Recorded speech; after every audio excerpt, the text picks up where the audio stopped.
कल आया CBSE class 10th का रिजल्ट। यहाँ पे अनाउंसमेंट तो काफी ज्यादा हुआ कि कुछ बच्चों का 600 में 600 आ चुका है, काफी ज्यादा टॉपर्स आ चुके हैं। लेकिन यहाँ पे कुछ बच्चे ऐसे भी थे जिनका एक्सपेक्टेशन था 90%, 95% और मार्क्स कितना मिला?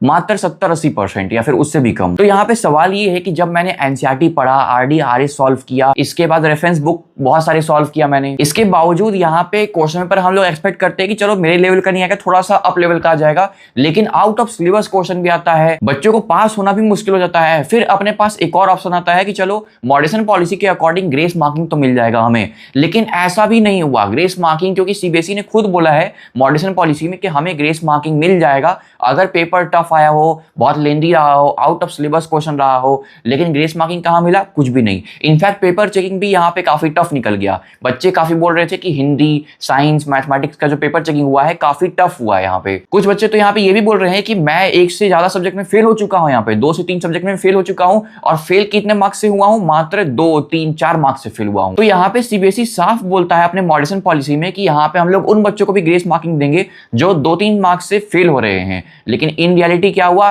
कुछ भी नहीं। तो सवाल यहाँ पे ये उठता है ना कि हम तैयारी भी बहुत सारे बुक्स से करें, काफी अच्छे से बैच वगैरह लेके यूट्यूब में भी पढ़े, इसके बाद अच्छे लेवल के क्वेश्चन भी सॉल्व करें, लास्ट में मैराथन भी करें, सुबह 4 बजे उठ के भी पढ़े, फिर क्वेश्चन आ जाएगा आउट ऑफ सिलेबस, फिर हम लोग सीबीएसई से लगातार क्वेश्चन करेंगे कि ऐसा क्यों किया हमारे साथ, तो उसका कोई रिस्पॉन्स नहीं मिलेगा। फिर लास्ट में जब रिजल्ट आएगा तो उसमें क्या देखने को मिलेगा? कुछ बच्चे फेल हो गए, कुछ बच्चों को ग्रेस मार्किंग नहीं मिला, और वहीं पे 1-2 बच्चे का 600 में 600 आ रहा है। अपना कोचिंग वाले बता रहे हैं कि मेरे यहाँ से तो भैया टॉपर निकल चुके हैं। अब देखो, ये वीडियो बनाने का मकसद मेरा यही है कि मैं आपको बताना चाहता हूँ कि यहाँ पे पहला तो मैं आपके साथ हूँ, ठीक है। यहाँ पे जो भी कोचिंग वाले बोल रहे हैं कि मेरा तैयारी इतना बड़ा टॉपर निकल गया है, ऐसा कुछ भी नहीं है यार। मैं समझता हूं कि आपका जब कम मार्क्स आता है, आपने एक्सपेक्टेशन रखा 92% का, आ रहा है 88%, 82%, किसी को तो 60% से भी नीचे आ रहा है, तो यार कैसा लगता है मैं समझ सकता हूं, कितना रोते मैं समझ रहा हूं सब चीजें। अब यहाँ पे बात यह है कि अब हम लोग क्या कर सकते हैं। अभी तक सीबीएसई को जितना कुछ करना था हमारे साथ सब कुछ कर लिया उन्होंने, क्वेश्चन टफ बनाया, ग्रेस मार्किंग भी नहीं मिला, साथ में हमें अच्छा परसेंटेज भी नहीं मिला। देखो, अब यहाँ पे आपके पास 2 ऑप्शन है। पहला स्टूडेंट वो होगा जो एक से ज्यादा सब्जेक्ट में फेल कर चुका होगा,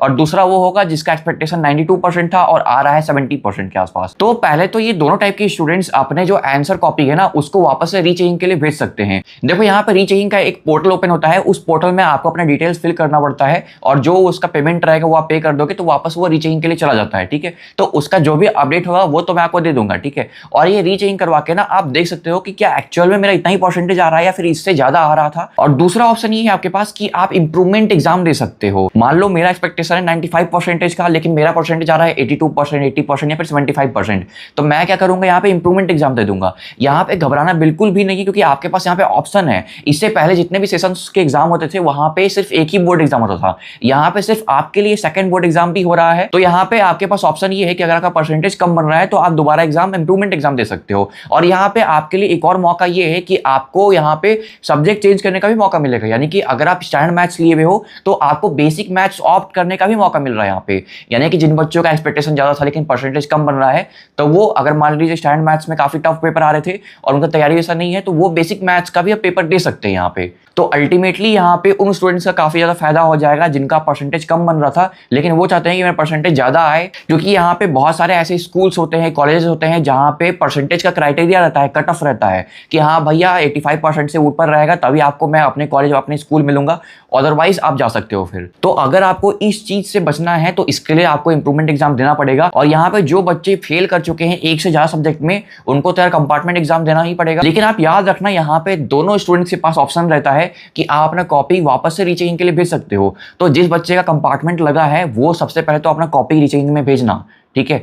क्यों? क्योंकि मान लो आप 2 नंबर से फेल हो चुके हो, ठीक है, और मान लेते कि वापस आप रीचेकिंग के लिए कॉपी भेजते हो, तो हो सकता है कि वहां पे ऐसे टीचर के पास कॉपी चला जाए जो आपको पास कर दे कि हाँ चलो एटलीस्ट इस बच्चे को पास कर देते हैं। तो आप पहले तो अपना कॉपी रीचेकिंग के लिए भेजना, ठीक है, अगर आपको लगता है तो। अदरवाइज कंपार्टमेंट एग्जाम भी आप दे सकते हो, कोई दिक्कत नहीं है। इनफैक्ट कल सीबीएसई की साइट से आप देखोगे नोटिस भी आ चुका है कि आपका इंप्रूवमेंट एग्जाम जो है उसका फॉर्म आज से फिल होना स्टार्ट हो जाएगा। पोर्टल ऑलरेडी खुल चुका है, 16 से 20 तक चलेगा। आपको याद होगा कि पहले ही इनकी साइट से नोटिस आ गया था कि अभी जैसे मान लो आपका 17 मार्च से लेकर के 31 मार्च तक एक बार पोर्टल ओपन हुआ था, है ना। वहां पे जो बच्चे अपना इंप्रूवमेंट एग्जाम का फॉर्म फिल नहीं किए थे वो अब जाके फिल कर सकते हैं। एग्जाम के बाद 5 दिन तक चलेगा। और मान लेते कि अगर आप 20 तारीख तक अपना फॉर्म फिल नहीं करते हो तो फिर आपका 21 और 22 को भी ऑप्शन रहेगा, लेकिन वहां पे आपका फाइन लगेगा, क्योंकि आपको पता होगा पर सब्जेक्ट 320 रुपया चार्ज लगेगा आपका एग्जाम देने के लिए इंप्रूवमेंट, ठीक है। अब मान लो यहाँ पे अपना 16 तारीख से 20 तारीख तक डिसीजन नहीं ले पाते हो तो 21-20 बहुत लेट हो जाएगा, फिर वहां पे आपका 2000 रुपया अलग से चार्जेस लगेगा। यानी कि यहाँ पे 3 सब्जेक्ट के जितना चार्जेस नहीं है उसका तो डबल यहाँ पे आपको लेट फी देना पड़ जाएगा। तो अगर आप चाहते हो कि मैं आपको प्रॉपर्ली वीडियो बना के बताऊं कि क्या हमें इंप्रूवमेंट एग्जाम देना चाहिए या फिर नहीं, तो कमेंट कर देना, मैं आपके लिए अलग से वीडियो बना दूंगा जहां पे मैं आपको प्रॉपर्ली समझा दूंगा कि कौन सब्जेक्ट में आपको इंप्रूवमेंट देना चाहिए, कौन से में नहीं, क्या देना भी चाहिए या फिर नहीं देना चाहिए, और कैसे तैयारी करना। मेन बात तो ये है। तो इंप्रूवमेंट वाले कमेंट कर देना। बाकी जो बच्चे फेल हो चुके हैं कम मार्क्स से, मैं उनको बोलूंगा कि आप अपना आंसर कॉपी चैलेंज कीजिए कि हाँ भाई मेरा कहाँ मार्क्स कटा है, एक बार आप वापस से रीचेक कीजिए। थोड़ा मोड़ा पैसा लगेगा लेकिन हो सकता है कि आपको वहां पे पास कर दिया जाए, इसके चांसेस ज्यादा रहता नहीं है। लेकिन मान लीजिए वहीं पे पास हो जाता है तो आपको वेट नहीं करना पड़ेगा, वो कंपार्टमेंट में नहीं बैठना पड़ेगा, ठीक है। बाकी आपके लिए खुशखबरी ये था कि आप इंप्रूवमेंट एग्जाम दे सकते हो। जो मैथमेटिक्स स्टैंडर्ड लेके रखे थे वो भी आप ऑप्ट कर सकते हैं बेसिक मैथ्स। तो यहाँ पे अल्टीमेटली आपका मार्क्स इंक्रीज ही होगा, क्योंकि स्टैंडर्ड मैथ्स से हल्का सा लो लेवल का ही आता है बेसिक मैथ्स का पेपर, है ना। तो आप बताओ कि कितना परसेंटेज आपका आया है, एक्सपेक्टेशन कितना था, इन रियलिटी कितना मिल रखा है, और कितने बच्चे को यहाँ पे 1, 2, 4 मार्क्स से फेल कर दिया गया है, वो भी कमेंट करके बताना मुझे। बाकी ऐसी अपडेट्स के लिए यहाँ पे इस चैनल को सब्सक्राइब कर दो कि आपके बोलने के लिए यहाँ पे ज्यादा लोग बैठे हुए नहीं है। शायद लोग यहाँ पे टॉपर्स दिखा रहे हैं कि 600 में 600 आ चुका है, 500 में 500 आ चुका है, लेकिन जिसका कम नंबर आया है उसके तो कोई बात ही नहीं कर रहा है कि क्या करना है आगे। तो इसलिए इस चैनल को सब्सक्राइब कर लो, बेल नोटिफिकेशन ऑन कर लेना, क्योंकि आपके लिए हमेशा यहाँ पे वीडियोस आते रहेंगे। तो मिलते हैं किसी नए वीडियो में किसी नए टॉपिक के साथ। जो आप बोलोगे उसी टॉपिक पे वीडियो आएगा। तब तक के लिए बाय बाय, टेक केयर।